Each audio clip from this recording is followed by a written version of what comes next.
O medo é uma linha que separa o mundo, o medo é um laço que se aperta em nós. Está começando mais um vídeo no meu, seu, no nosso Um Belo Dia Resolvi Pensar, esse canal que produz conteúdo filosófico semanalmente. Então tá esperando o quê, meu colega? Se inscreve aqui no canal, ativa o sininho para receber as notificações e não deixa também, gente, de me seguir lá no Instagram, @liafreitasfilo.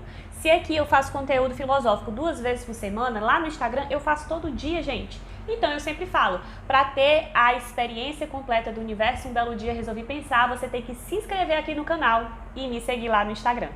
Então, gente, medo é uma coisa assim que eu aqui tô muito acostumada a ter, pois sou muito medrosinha, confesso pra vocês, inclusive tava falando isso lá no meu Instagram, né, gente, sou uma cagona, mas é isso aí, né, pessoal, a gente tem que assumir aí nossas fragilidades. Mas aí é justamente por isso, né, para poder ficar bem na fita, que eu queria começar falando sobre esse assunto de uma forma assim positiva. Porque o medo, gente, é um sentimento que ninguém gosta de ter e que em geral, por conta disso, a gente costuma fazer uma avaliação aí negativa do medo, como o medo sendo um sentimento ruim. E eu concordo, sim, medo é um sentimento ruim no sentido de que ele provoca uma sensação angustiante aí na gente e nunca é confortável sentir medo, né?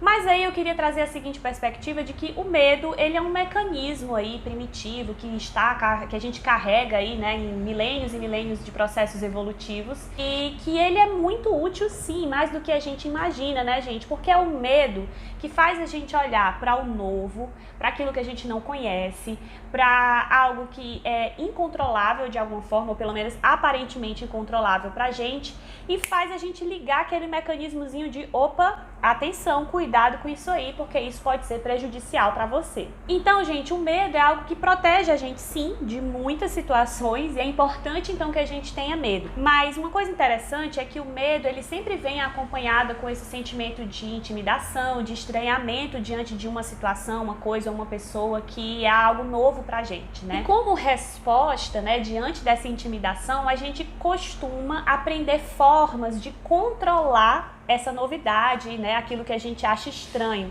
Então, a gente controla, né, esse novo que nos traz medo de muitas formas diferentes. Então, por exemplo, a humanidade aí, diante das intempéries da natureza, vamos pensar assim, uma tempestade terrível, né, vai criar casas, uma maneira da gente criar uma habitação, um lugar para morar, e disso a gente cria arquitetura e torna tudo mais complexo e, ao mesmo tempo, útil para que a gente se proteja diante aí dessas dificuldades da natureza. Outra coisa também é o nosso medo diante da morte, que aí a gente vai criar uma série de respostas e interpretações, seja através da religião, da filosofia ou da própria ciência, diante de algo que é supernatural, mas que sempre nos amedronta, que é o fim da vida. Então, de alguma forma, existem respostas aí diante do medo, né, que seria uma maneira da gente controlar, delimitando isso através de conceitos ou criando coisas e objetos aí para poder lidar com aquilo que pode parecer ameaçador para a gente.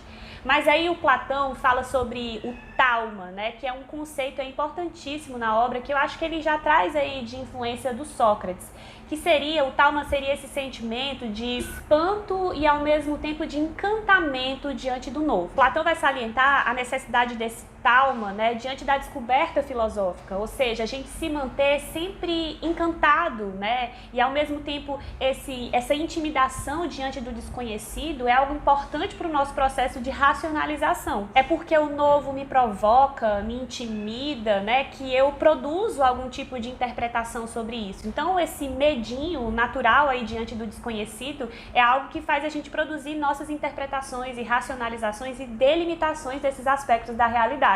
Mas uma coisa interessante é que o Platão vai falar que esse espanto, né, ele é algo que faz a gente sempre estar aberto ao desconhecido, né? E aí é que está a grande diferença de um medo limitante para um medo producente. A gente vive numa sociedade hoje em dia, né, gente, contemporânea, moderna, urbanizada, capitalista, meio maluca, e que tem um filósofo aí da contemporaneidade, que é o Walter Benjamin, que ele vai dizer que essa vivência urbana moderna é uma vivência do choque. O que ele quis dizer com isso? É que a gente constantemente na cidade, a gente é cercado de estímulos muito violentos que vão golpeando invadindo aí, né, nossa mente, o nosso corpo, e a gente vai tendo que lidar, né, aparar esses estímulos de alguma forma. Por exemplo, quando a gente está andando na rua e aí no meio das pessoas, as ruas lotadas, e a gente acaba dando os esbarrões, e aí de repente vem aquela buzina barulhenta, pé, no seu ouvido, e o letreiro piscando de neon lá nos outdoors, e ele vai mostrar que todas essas vivências urbanas e modernas, elas são vivências meio que golpeiam aí o nosso aparelho psíquico e o nosso corpo. Então a nossa experiência diante desse novo, vamos dizer assim, ela passa a ser mais caótica. A gente não tem muito tempo para lidar com o novo, porque a gente está toda hora sendo golpeado por essas novidades. E aí, obviamente, para conseguir conviver sem toda hora desmaiar, espantado, né, diante dessas situações, a gente vai aparando esses golpes da forma que dá. Mas o nosso querido Freud já falou que nada que a gente apara aí com o nosso aparelho psíquico some, né? Fica represado em algum lugar e isso se torna sintoma depois. E aí nós temos o nosso querido Byung-Chul Han, que inclusive eu já fiz um vídeo sobre ele, vou colocar aqui no card, falando aí sobre o seu famoso livro A Sociedade do Cansaço, né, gente? Que vai falar justamente sobre essa experiência no capitalismo, essas pressões que a gente vive, essa compreensão ideológica que o capitalismo, que o neoliberalismo vai trazer, de que a gente pode tudo, é só uma questão de força de vontade, né? E aí vai trazendo essa responsabilidade, esse peso absoluto sobre as costas aí dos indivíduos, né? E não tem ser humano que aguente. E aí, por isso que o Byung-Chul Han vai dizer que a nossa pandemia maior, né, nesses tempos atuais, vão ser das neuropatologias, ou seja, ansiedade, depressão, síndrome de burnout. Então a gente percebe que aquele medo criador acaba se tornando, dentro dessa nova configuração social, econômica e cultural, um medo limitante, um medo paralisante. E dentro dessa condição, a gente vai esquecendo um pouco sobre as nossas fragilidades, né? Parece que a gente tem que ser sempre potente, sempre forte, sempre preparado, e isso não existe, né, gente? O Pascal, que é outro filósofo que eu sempre trago aqui, que eu gosto muito dele, é que vai falar, nós seres humanos somos um frágil caniço, né? Ou seja, a gente é um gravetinho, é uma coisinha muito irrisória diante das forças da natureza, do cosmos e da realidade. Então eu acho que uma importante vivência do medo é a gente reconhecer a nossa fragilidade, entender por que aquilo nos assusta, por que determinada coisa, pessoa, situação nos traz medo,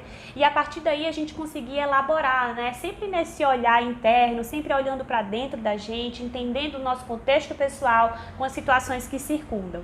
Mas como tudo é muito frenético nesse contexto do capitalismo, parece que a gente não tem tempo para lidar com essas coisas, e aí por isso que esse medo acaba se tornando doença. Então, como eu disse lá no começo, né, gente, com a música do Lenine, o medo é uma linha que separa o mundo. E aí, essa linha vai fazer você pensar sobre ela e se jogar e se lançar de forma consciente sobre esses riscos, ou até que horas a gente também tem que voltar atrás, andar umas casinhas para trás para poder dizer, não, esse risco aqui não compensa, ou essa linha, ela vai ser simplesmente uma barreira, uma parede, algo que paralisa o nosso ser. É essa reflexão que a gente tem que ter sobre a vivência do medo. Mas uma coisa que é sempre importante, né, que eu acho que em todos os vídeos aqui do canal eu sempre trago isso, esse processo que a filosofia vai proporcionar pra gente, né, da autorreflexão, da gente sempre refletir, pensar, olhar para dentro da gente, encarar esses medos muitas vezes e ver quando esses medos nos dizem coisas reais, né, protegem a gente de situações que a gente realmente precisa se retrair,